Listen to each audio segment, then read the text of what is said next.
इस क्वेश्चन में कहा गया है let A B and C B three non zero non coplanar vectors, let the position vectors of the 4 points A, B, C and D be this,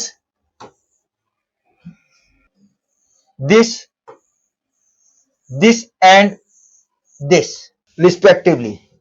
If AB, AC and AD are coplanar then lambda is equal to. इस question को करने से पहले एक concept याद रख लो कि suppose कोई वेक्टर x है, x1p plus x2q plus x3r, vector y जो है वो y1p plus y2q plus y3r है। z की value z1p plus z2q plus z3r है।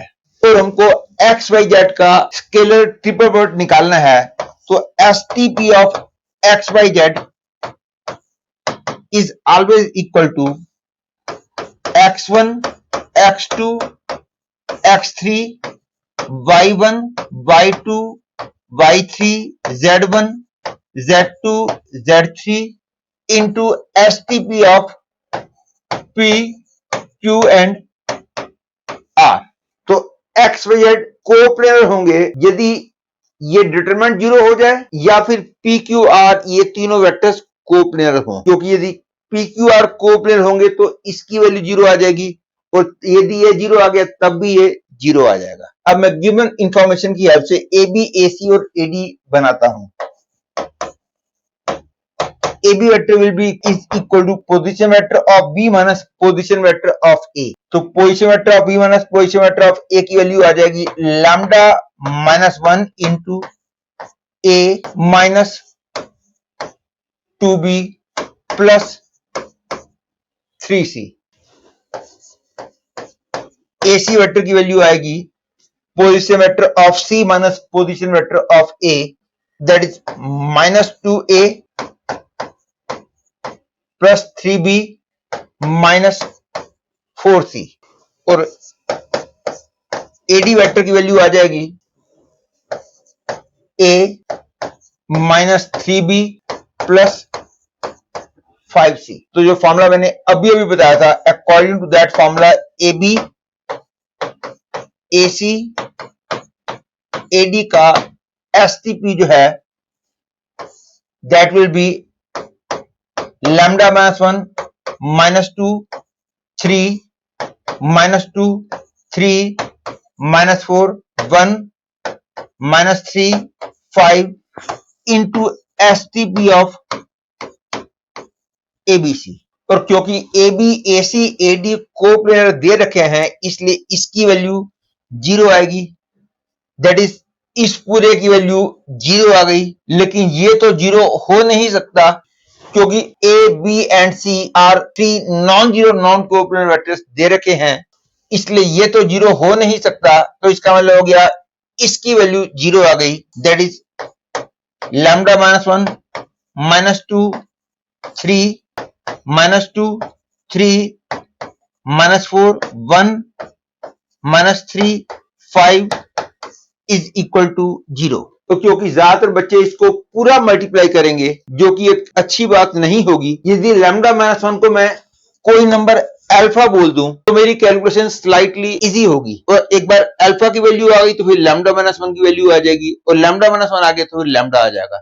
तो इसलिए ज्यादा अच्छा है कि पहले इसको अल्फा बोल दो। अब इसका नाम मैंने अल्फा रखा तो प्रॉपर्टी मैं यूज करता हूं R2 changes to R2 plus R3, तो I will get alpha minus 2 3 minus 1 0 1 1 minus 3 5 equal to 0। और उसके बाद use a property C1 changes to C1 plus C3, तो I will get alpha plus 3 0 and 6 minus 2 0 and minus 3 3 1 and 5 equal to 0। और यदि मैं इस रो की हेल्प से ओपन करता हूं तो I will get -1 into -3 into alpha plus 3 plus 12 equal to 0. That is, I get alpha plus 3 minus 4 equal to 0. That is, alpha equal to 1.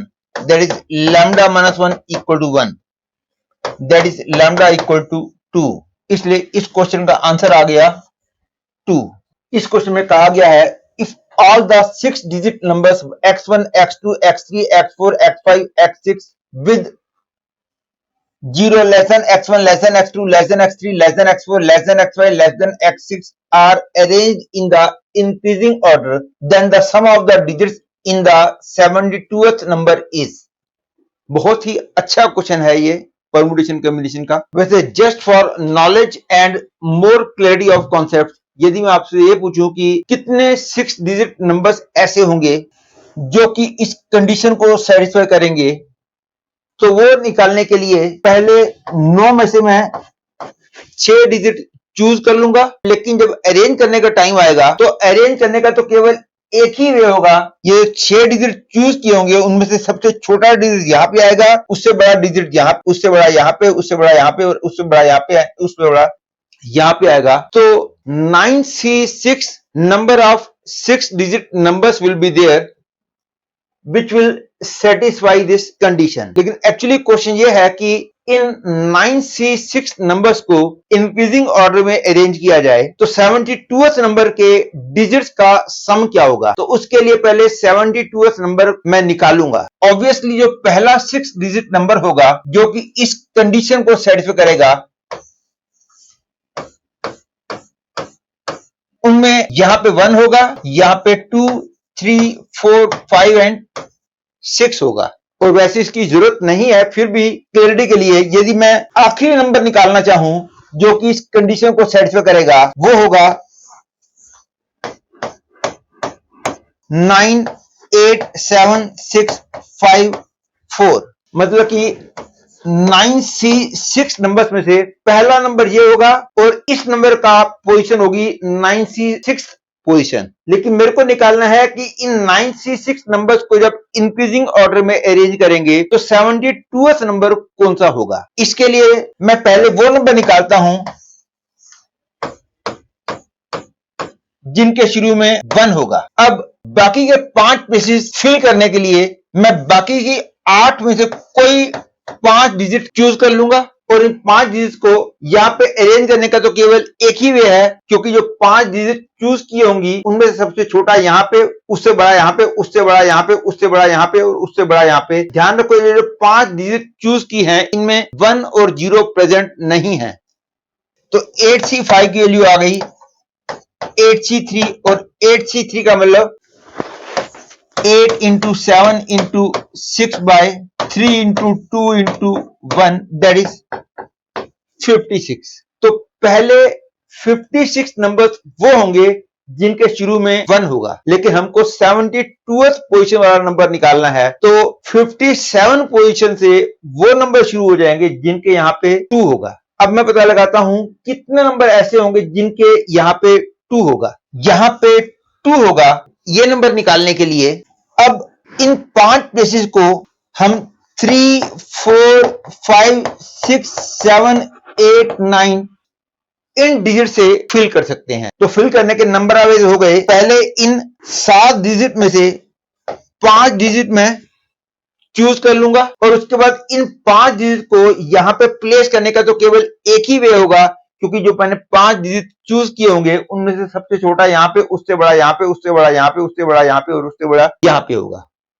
तो 7C5 का मतलब हो गया 7C2 और 7C2 का मतलब हो गया 7 into 6 by 2, that is 21. ध्यान रखो 56 नंबर पहले आ चुके हैं. 2 से शुरू होने वाले नंबर 57th पोजीशन से आएंगे. अब 56 में 21 ऐड कर दूं तो आई विल गेट 77. मतलब कि 57th पोजीशन से लेकर 77th पोजीशन तक जो नंबर चलेंगे उनमें यहां पे 2 होगा और मेरे को 72th नंबर निकालना है. तो ऑब्वियस हो गया मेरे नंबर का फर्स्ट डिजिट तो पक्का 2 ही होगा, क्योंकि 57th पोजीशन से लेकर 77th पोजीशन तक जो नंबर आएंगे उनके यहां पे 2 होगा। अब यहां वाले डिजिट को डिसाइड करने के लिए I will proceed in this way that यहां पे 2 आ गया। अब पहले पता लगाता हूं कितने नंबर ऐसे होंगे जिनके यहां पे 3 होगा, और एक बार इस प्लेस को 3 ने फिल कर दिया है तो बाकी के 4 प्लेसेस को फिल करने के लिए मेरे पास डिजिट्स हैं 4, 5, 6, 7, 8, 9। अब इन प्लेसेस को फिल करने के लिए मैं इन 6 में से कोई 4 डिजिट चूज करूंगा that I can choose in 6C4 number of ways, और जो 4 डिजिट चूज कर लिए होंगे उनको यहां पे रखने का तो केवल एक ही वे होगा, सबसे छोटी डिजिट को यहां पे, उससे बड़े को यहां पे, उससे बड़े को यहां पे, उससे बड़े को यहां पे। तो 6C4 का मतलब हो गया 6C2 दैट इज 15। तो 56 प्लस 15 का मतलब हो गया 71। मतलब कि 57th पोजीशन से लेकर 71th पोजीशन तक जो नंबर चलेंगे उनके यहां पे 2 होगा और यहां पे 3 होगा। तो 72th पोजीशन से वो नंबर शुरू हो जाएंगे जिनके यहां पे 4 होगा। तो क्योंकि मेरे को 72th पोजीशन वाला ही नंबर चाहिए इसलिए यहां पे मैं 4 लिखूंगा, और क्योंकि मेरे को 72th पोजीशन वाला ही नंबर चाहिए इसलिए यहां पे 5 आएगा, 6 आएगा, 7 आएगा और 8 आएगा। क्योंकि यदि यहां पे 5 से बड़ा आ गया तो फिर वो नंबर इसके आगे आ जाएगा। तो ये हो गया 72th पोजीशन वाला नंबर। और इन डिजिट्स का sum that is 2 plus 4 plus 5 plus 6 plus 7 plus 8 is clearly 32। तो answer to this question is 32।